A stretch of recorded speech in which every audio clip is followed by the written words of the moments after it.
I'm Sandra Stewart, the land manager for the Forth Rivers Trust. And I work with farmers like Peter Carnegie here, who I'm with on all the different types of natural flood management options that we can implement across the landscape. And we mainly work on the upper reaches of the catchment so that we can reduce the flow and the flooding further downstream, and we can also benefit wildlife with many of these options. The farm goes to 6,000 acres in total, hill land, just 60 acres of green ground and for the green, lambing twins in and stuff. The green ground here is really the in-by fields, the more improved fields that we can see. Yep. And that's the in-by, which is close to the farmsteading. Yes. And then the hill behind us and the hill in the far away, that's your rough grazings and your hill ground. Yeah. Yeah. The hill sheep farm, the ewes are on the hill most of the year. They come in to get lambed and then they're back to the hill again at midnight with the lamb, and then they're on their mums till late August, early September. And then what happens to the lambs after that? The ewe lambs go to wintering for the winter, our stock ewe lambs. The next generation of your sheep stock, yep. Yep. So they're away wintered in low ground farms, Yep. Yeah.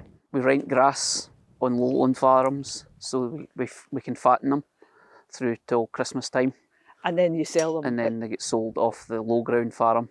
It's so bleak up here, it's not a place to have lambs. A couple of weeks ago when I was up here, it was green ground down in Braco, and I got up here and there was 12 inches of snow. And Yep. so you're quite exposed and open up here, because you go from about 250 metres here right up to over 500 metres at the top of the hill.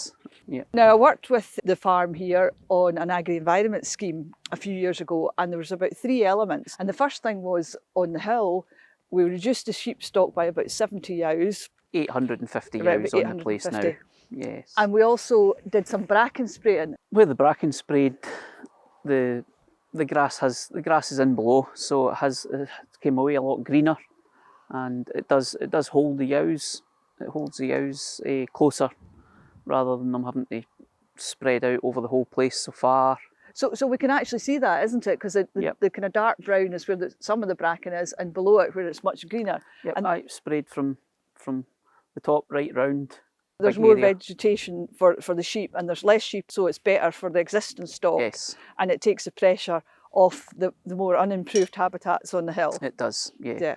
The stock are more heading that way rather than going out to forage in the rougher bits. Right. One of the next options that we had was an in-by option for wading birds, and it was managing the fields in an extensive manner.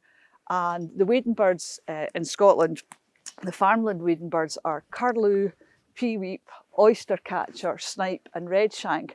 And even this morning we've seen about 20 peaweep or lapwing, some people call them, flying about. The wading birds, their numbers have declined a lot, and that's why these agri-environment schemes that we're in are so important for farmers to manage in an extensive way, so you're not cutting any of the rushes or that until later on in the season. Yep. It's a nice mixture of open ground and rushy wet pasture is really good for the wading birds. We put in a couple of wetland bits in the middle of the fields as well to hold the water for them. Right, so a little scrape. It's just a little scrape, a seasonal water. Scrape for them. Yeah, yeah. And that's not only good for the wading birds, but it's also good for dragonflies and insects as well. Mm-hmm.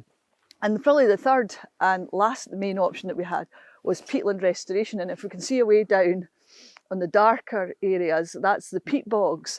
And you were involved quite heavily in that because you were actually creating the peat dams to raise the water on the peat bogs. These raised peat bogs were all drained 40 years ago.